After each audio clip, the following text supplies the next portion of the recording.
And in the north, the IDF went on the initiative carrying out widespread waves of airstrikes against Hezbollah targets in southern Lebanon in response to repeated cross-border attacks. The strikes indicate Israeli leaders are increasingly fed up with Hezbollah provocations and further escalation could be near. More from ILTV's Steve Leibovitz. Only a day after Prime Minister Netanyahu warned that the fate of Beirut could be that of Gaza City, the Air Force sent waves of Air Force strikes targeting Hezbollah rocket launch sites, military compounds, and other infrastructure belonging to the terror group.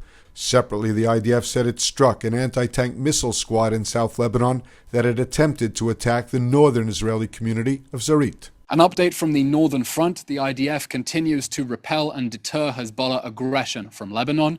The Air Force has struck a series of Hezbollah targets, including operational headquarters. Following sirens in the western Galilee in northern Israel, the IDF identified and successfully intercepted suspicious aerial targets entering into our airspace from Lebanon.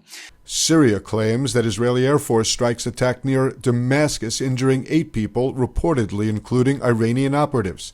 There has been no comment from Israel on the alleged airstrikes, which come after 4 terrorists were killed in an alleged Israeli drone strike on a vehicle near the Syrian border in the Golan Heights.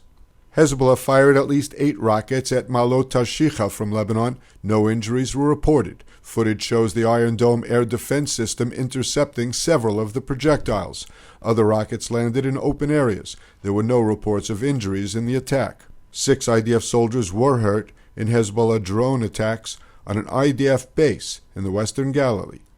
Israel is indicating it's fed up with Hezbollah provocations while trying to prevent a full-scale war that may be inevitable.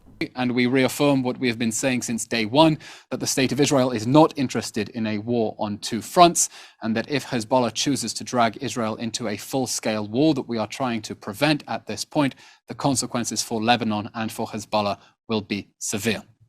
Daily exchanges of fire with Hezbollah and other terror groups have been raising fears of a broader war and a second front for Israel. The skirmishes on the border have resulted in 4 civilian deaths on the Israeli side, as well as the deaths of 6 IDF soldiers.